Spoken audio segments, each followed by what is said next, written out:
जदि आम मैंने शारीरिक कार्य न करिपरिबा ताहले आम भितर थिबा जंत्र गुड़ाक खराब हो मदटा लिभर रो गोटे बड़ विष मद को आम जहर बोली कहि परिबा टिके फैट जमिले एमती रंग टिके कमिला तापर को फैट जमिले एमती रंग हो गला तापर फैट जमिले एमती तापर फैट जमिले एमती शेष में एटा हला जल उदरी सिरोसिस ऑफ लिवर एटा हला लिवर कैंसर माने लिवर बदला हबने कहीं कोई 16 लाख टका दब आउ जने आत्मीय लिवर दब तार संगे तार मैच हबो आजिकल तो लिवर ट्रांसप्लांट गोटे बड़ बेपार एटा हला नॉर्मल लिवर याको जदि आमे अणुवीक्षण जंत्र तले कैटेगरी रंग दे देखिबा से एमिति दिसियो किंतु जेतोले फैटी लिवर हे जो सेल गुडाक अछि से सब हेक्सागोनाल माने 6 कोणिया चित्र भलिया ही तो सब बेले वर्षा दिन रे जंडिस हेबार कारण होउची दूषित पानी मिसी जाउची नर्दमा पानी मिसी जाउची सब पेट रोगर प्राय लक्षण समान माने भोक हबो नाही नले अत्यधिक भोक हबो आउ पेटरे बाई भिड़ेबो आउ झाड़ा सफा हबो नाही नले पतला झाड़ा हबो आउ अति लिवर खराब हे गले तुमर जंडिस हेबो बा आखि हलदिया पड़ी जो नख हलदिया पड़ी जो जीभ हलदिया पड़ी जो आउ अत्यंत दुर्बल लागिबो तेणु ए सबु हैला प्राय सबु पेट रोग रे एई लक्षण मनर स्ट्रेस गुडा को कमेवा जो सब दुख जंत्रणा आसुची ताको सेई जगह रे छाई करी मनटा को बुझेई दबा जे हमको इति सब जिंस मिलिबार नाही घर को ओडिया रे जकृत बोली कहंती जकृत जहार कार्य हला हमें जहा सब खाउछु तार सारांश बॉडी रे तैयारी करे से कोठी अछि से ऊपर पेटर डाहाण साइड को अछि हम पंजरा तल आ गोटे लिवर रो ओजन मात्र 1.5 केजी 1.2 केजी रु 1.5 केजी तेणु 1.5 केजी ओजन रो गोटे मांस पिंडुला किंतु से एमिति काम करूची जे ताने आमे लिवर ठीक काम न कले आम जीवन दुर्विषय हे पड़िबो आमे एकदम नर्क जंत्रणा भोग करी करी खूब अल्प समय भितरे मरी जीवा तेणु यही होची लिवर आ ये लिवर रो एते काम जे से कुआ जाए गोटे लिवर 500 वेराइटी रो कार्य दैनिक करूଥାଏ से माने खाली एबे जानी छंती 500 वेराइटी किंतु बर्तन जोड़ा सब जानी नांती से प्रकार रो कार्य पते बहुत बहुत अछि प्रतिदिन नुआ नुआ तथ्य लिवर रो कार्य विषय रे बाहर ताले मुख्य कार्य कोन सब लिवर करूची ना मुख्य कार्य हैला लिवर करूची जहा सब खाद्य आमे सब खाउचे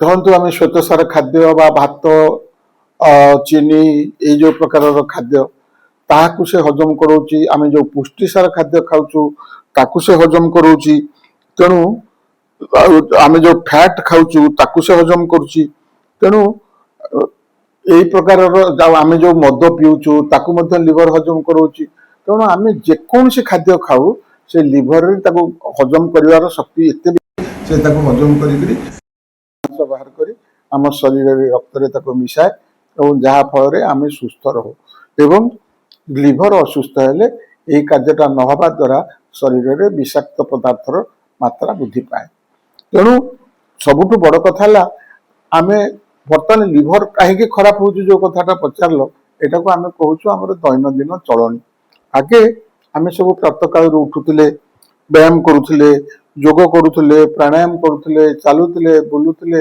दौड़ा दौड़ी करुथिले माने गाँ पोखरी रे पहरुथिले चाषबास रे संपृक्त होउथिले हाथ काम करुथिले पाद काम करुथिले एबे किंतु आम मानकर जो प्रकार आर्थिक स्वच्छलता हला जहा फल रे आम मानकर शारीरिक कार्य करिवार आवश्यकता कमी जाउची एवं काम करिवा पे सुविधा थिले मध्य आम माने अलसुआ पणिया जोगु सेटा करि पारु ना ताकू कहउछन्ती लाइफ स्टाइल शरीर गोटे जंत्र तेणु से आपण मैंने जमती आजिकल रोबोट तैयारी होची शरीर सेमती विभिन्न पार्ट तैयारी होकर जोड़ा है तेणु जदि आम मैंने शारीरिक कार्य न करि परिबा ताहले आम भितर थिबा जंत्र गुड़ाक खराब हो जाए एवं से गोटे बड़ मुख्य कारण है आमर लिभर खराब हवाटा अति सहज कारण आम खाद्य को से हजम करू तो न खाई कर माने रही परिबाने जेकोसी जीवंत प्राणी निश्चय खाइबो खाइबा कहले तार जो मेटाबॉलिज्म बा जो पाचन क्रियाटा से लिवर रे हबो तेणु लिवर रे जदि खराब हो गला आ से पाचन क्रिया तो हबनी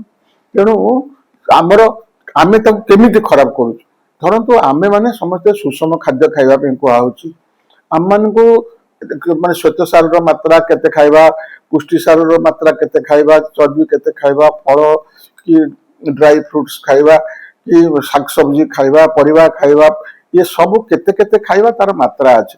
ତେଣୁ ଜଣେ ପତଳା ଲୋକ ଆମର ସାଧାରଣ ଗୋଟେ ସୁସ୍ଥ ଓଡିଆ ଯଦି 5 ଫୁଟ 6 ଇଞ୍ଚର ହେଇଥିବ ଆଉ ବୟସ 20 ରୁ 50 ବର୍ଷ ଭିତରେ ହେଇଥିବ, ସେ 1500 ରୁ 2000 କ୍ୟାଲୋରି ଖାଇବେ ଯଦି ସେ ଅଫିସ କାମ କରୁଛନ୍ତି।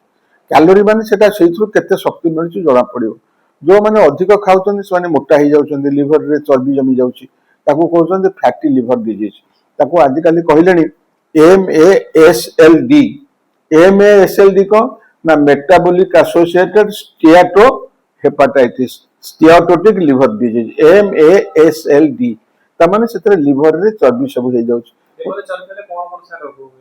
ଏଇ ସବୁ ପେଟ ରୋଗର ପ୍ରାୟ ଲକ୍ଷଣ ସମାନ, ମାନେ ଭୋକ ହବ ନାହିଁ, ନହେଲେ ଅତ୍ୟଧିକ ଭୋକ ହବ, ଆଉ ପେଟରେ ବାଇ ଭିଡେଇବ, ଆଉ ଝାଡା ସଫା ହବ ନାହିଁ, ନହେଲେ ପତଳା ଝାଡା ହବ, ଆଉ ଅତି ଲିଭର ଖରାପ ହେଇଗଲେ ତୁମର ଜଣ୍ଡିସ ହେବ ବା ଆଖି ହଳଦିଆ ପଡିଯିବ, ନଖ ହଳଦିଆ ପଡିଯିବ, ଜିଭ ହଳଦିଆ ପଡିଯିବ, ଆଉ ଅତ୍ୟନ୍ତ ଦୁର୍ବଳ ଲାଗିବ।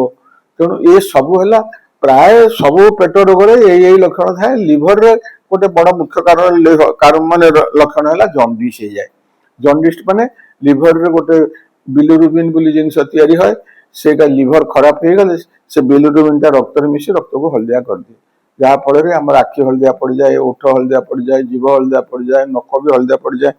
ଆମେ ତାକୁ କାମଳ ରୋଗ ବୋଲି କହିଥାନ୍ତି। ଆଉ ସବୁଠୁ ବର୍ତ୍ତମାନ ଯୁଗରେ ଆମର ଯୋଉ ଲାଇଫଷ୍ଟାଇଲଟା ବେଶୀ ଖରାପ ହେବାର କାରଣ ହେଲା ମଦପାନ। ମଦଟା ଲିଭରର ଗୋଟେ ବଡ ବିଷ। ମଦକୁ ଆମେ ଜହର ବୋଲି କହିପାରିବା। ଏଇ ଯୋଉ ସ୍ଲୋ ଜହର, ଦୈନିକ ଗୋଟେ ଅଳ୍ପ ଅଳ୍ପ ଜହର ଖାଇଲାରୁ ଲିଭରଟା ଖରାପ ହେଇଯାଉଛି। ଲିଭର ଖରାପ ହେଇଗଲା ବେଳକୁ ସେ ଫ୍ୟାଟି ଲିଭର ହେଇଯାଉଛି। ତ ତାପରେ ପ୍ରଥମେ ହବ ଫ୍ୟାଟି ଲିଭର, ଯୋଉଥିରେ କି ଲିଭର ଗୁଡାକ ଏଇ ଚିତ୍ର ଅଛି, ଏଇ ହେଲା ସାଧାରଣ ଲିଭରର ରଙ୍ଗ। এইটা সাধারণ লিভরর রঙ নারঙ্গী রঙ। তেଣୁ ଟିକେ ଫ୍ୟାଟ ଜମିଲେ ଏମିତି ରଙ୍ଗ ଟିକେ କମିଲା, ତାପରକୁ ଫ୍ୟାଟ ଜମିଲେ ଏମିତିଆ ରଙ୍ଗ ହେଇଗଲା, ତାପରେ ଫ୍ୟାଟ ଜମିଲେ ଏମିତି, ତାପରେ ଫ୍ୟାଟ ଜମିଲେ ଏମିତି, ଶେଷରେ ଏଇଟା ହେଲା ଜଳ ଉଦରୀ ସିରୋସିସ୍ ଅଫ ଲିଭର, ଏଇଟା ହେଲା ଲିଭର କ୍ୟାନ୍ସର।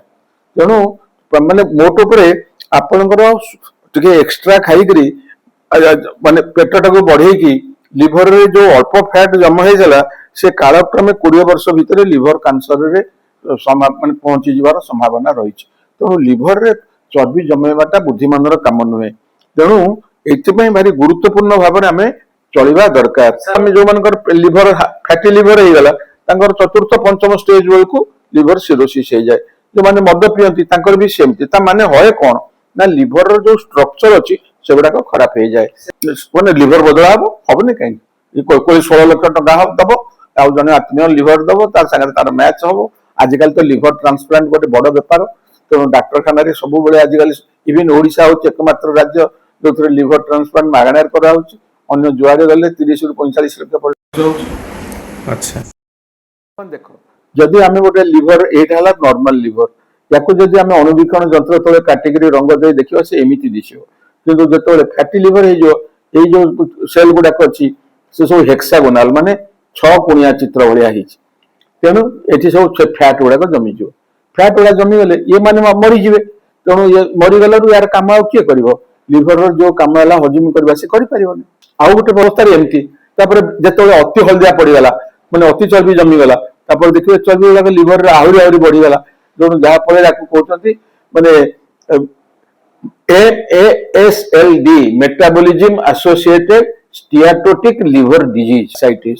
ଗୋଡ ଫୁଲିଯିବ, ତୁମର ସ୍କ୍ରୋଟମ କୋଷଟା ଫୁଲିଯିବ, ଆଖି ମାନେ ସବୁ ପରିସ୍ରା କମ କମ ହବ, କିଡନୀକୁ ପଛରେ ଖରାପ ହେଇଯିବ।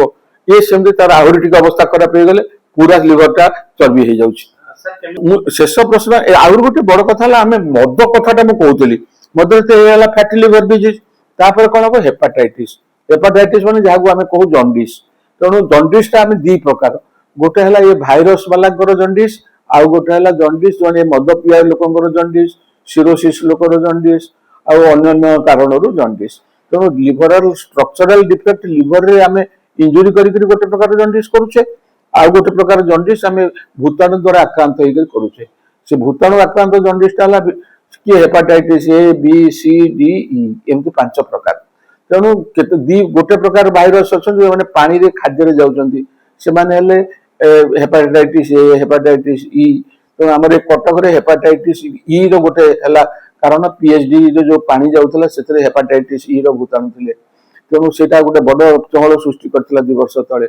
ତେଣୁ ସବୁବେଳେ ବର୍ଷା ଦିନରେ ଜଣ୍ଡିସ୍ ହେବାର କାରଣ ହଉଛି ଦୂଷିତ ପାଣି ମିଶି ଯାଉଛି, ନର୍ଦ୍ଦମା ପାଣି ମିଶି ଯାଉଛି, ଏବଂ ଆମର ଡ୍ରେନେଜ ସିଷ୍ଟମଟା ଏତେ ଖରାପ ଅଛି ଯେ ଯାହାଫଳରେ ପିଇବା ପାଣି ଆଉ ଡ୍ରେନେଜ ପାଣି ଭିତରେ ବିଶେଷ କିଛି ଫରକ ମିଳୁନାହିଁ।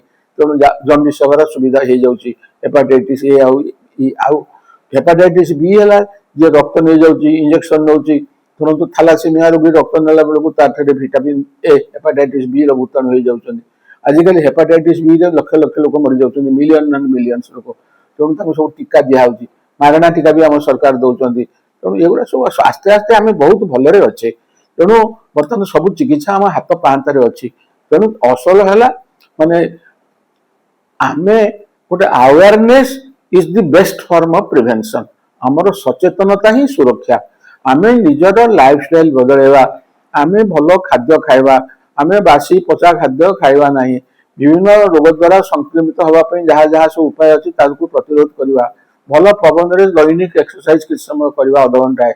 ଆଉ ସୁବିଧା ପଡ଼ିଲେ ମନର ଷ୍ଟ୍ରେସ ଗୁଡାକୁ କମେଇବା। ଯୋଉ ସବୁ ଦୁଃଖ ଯନ୍ତ୍ରଣା ଆସୁଛି ତାକୁ ସେଇ ଜାଗାରେ ଛାଡ଼ିକରି ମନଟାକୁ ବୁଝେଇଦବା ଯେ ଆମକୁ ଏଠି ସବୁ ଜିନିଷ ମିଳିବାର ନାହିଁ। ତେଣୁ ସବୁବେଳେ ମନ ଦୁଃଖ କରିକରି ଦୁଃଖୀ ହେଇକି ନ ଖାଇ ନ ପିଇ ଅତ୍ୟଧିକ ପରିଶ୍ରମ କରି ତାକୁ ମନର ଦୁଃଖ କମେଇବା ପାଇଁ ମଦ୍ୟପାନ କରି, ଧୂମପାନ କରି ଲିଭରଟାକୁ ନଷ୍ଟ କରିଦେଲେ ବଞ୍ଚିବାକୁ ଇଚ୍ଛା ହଉଥିବ ଅଥଚ ମରୁଥିବେ। ଏଇଠୁ ଆଉ ଦୁଃଖ ଆଉ କିଛି ନାହିଁ।